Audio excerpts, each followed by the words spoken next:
Now to the car caravan and virtual rally against the killingly fracked gas plant and against environmental racism. We drove up to Hartford to find that the streets were filled with people at an all Black Lives Matter protest. The all was put in to include explicitly LGBTQ people. What do we want? Justice. What do we want? Now. What do we want? Justice. What do we want? Now. What do we want? Justice. When do we want it? Now. What do we want? Justice. When do we want it? Now. No justice? No peace. No justice? No peace. No justice? No peace. No racist? Police. No racist? Police. No racist? Police. No justice? No peace. No justice? No peace. No justice? No peace. Say her name! Breonna Taylor. Breonna Taylor. Breonna Taylor. Breonna Taylor. These are some of the signs attached to the cars by tape, magnets, string, and who knows what. Stop the Killingly power plant. Outrageous that we have to fight our own government to save the environment. Fracking poisons water. Black lives matter.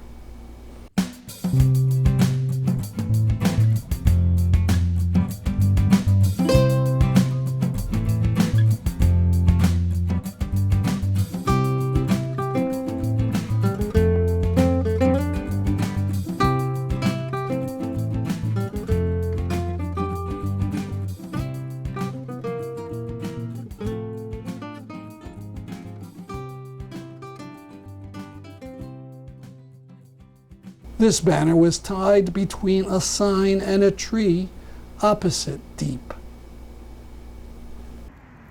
After the young marchers moved on, we took to the streets and honked. There were about 25 to 30 cars at times as we drove again and again past Deep, the Department of Energy and Environmental Protection, and around the Capitol.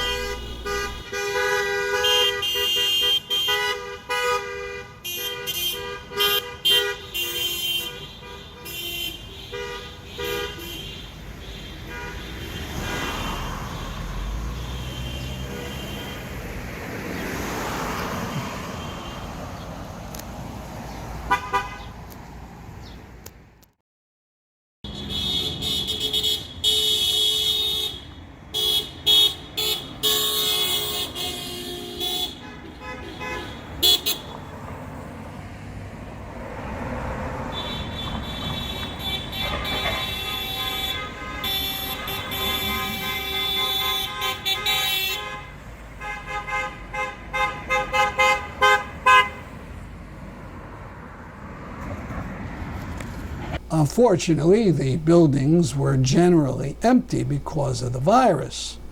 We need you to spread the word by retweeting the tweets at CT Climate to at Gov Ned Lamont.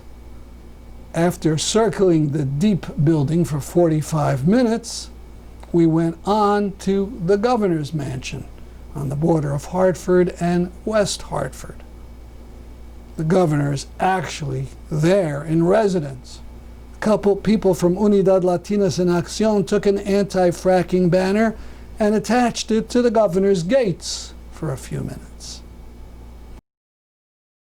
While all this was going on, there was a virtual rally of talks by activists going on over the internet. I think we're going to get started here now with the virtual Zoom rally. It looks like a car caravan is about to step out, which is great. Thank you everyone for joining us and for being a part of this. Really appreciate all the speakers coming in, and I just want to give a quick intro to why we're here and why we're doing this. So we're taking action today because the climate crisis is here and people are already suffering from the ongoing effects of it. Low-income people and people of color are suffering the worst. And we cannot simultaneously work towards a reduction and greenhouse gases and build this power plant that is planned to go in Killingly, Connecticut. Our state's climate goals would be impossible to meet if the Killingly power plant is built. A Killingly flat gas power plant will emit 2 million tons of carbon dioxide annually, increasing Connecticut's annual carbon emissions by up to 5%. There's no regional need for this power, and according to the Energy Information Administration data, electricity demand in New England has been flat for over 10 years. I'm going to give the floor to Bishop John Selders. He's a minister of the United Church of Christ, an assistant dean at Trinity College, and a leader of the Moral Mondays Connecticut movement. I've heard him speak several times, and he's always inspiring to me. Bishop Selders, go ahead and take it away. Thank you very much, and greetings to all of you who are here, who are participating, and who are in any wise conscious about what it is that is happening in our communities.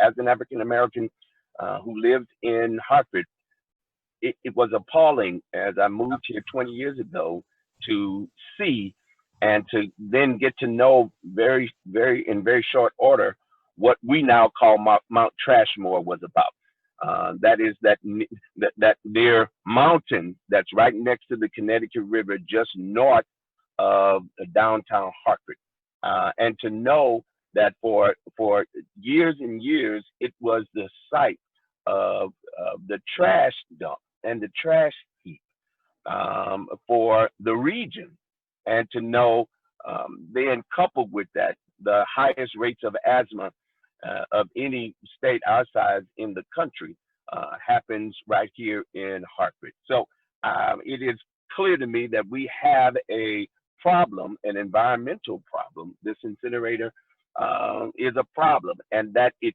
targets, or it is located very close to Black and brown communities, is of continual worry for me. And so there is a moral obligation and a moral response. I believe we have addressed issues that affect us and affect groups of people in the way that this particular issue does. And so I'm in support of everything that's been laid out today, and this effort to call attention to what continues to me to be a problem of environmental racism, environmental injustice, and that we are in support of ending this. One more thing I want to say. Anytime we are doing a thing that at the end of it has money attached to it, that the making of money is the driving force and not the overall and support and nurturing care of people and community, is problematic and needs to end. People are making money at the expense of people's health, and in particular, Black and brown people's health. We got a Houston, Hartford, Bridgeport, Connecticut, we got a problem. Thank you for listening, you all. Peace. Thank you so much, Bishop Selders, for those words. We appreciate them, and we definitely appreciate you coming on the call as he highlights so much of the issues that's going on. Up next, we have Senna. She's a 16-year-old activist and co-director of Sunrise Connecticut, and a rising junior at the University of Connecticut who has been fighting for the environment since the age of 5. Senna is an inspiration to me. She's an inspiration to this environmental community, and I'm going to give her the floor. Thank you, Senna. Thank you so much, Mitch. So like Mitch just said, my name is Senna Wazer. I am a 16-year-old climate justice advocate and the co-director of Sunrise Connecticut. Right now, we are in an incredibly powerful moment. Not only are we in the middle of the deadly COVID-19 pandemic, but we are also experiencing the largest protests over racial discrimination and police brutality since the 1960s. And so what I want to highlight today is the need not just for climate action, but for climate justice. We know that we only have about 10 years left to stop the worst effects of the climate crisis. We know that we need to act now, that we cannot wait any longer. We also know that climate change doesn't affect everyone equally. It affects Black and brown, low-income communities first and worse than wealthier, whiter communities. We know that we need a solution, but what we really need is an equitable solution. A solution that centers frontline and marginalized communities. A solution that takes fossil fuel workers into account and ensures a just transition. A solution like the Green New Deal. More of the talks next week.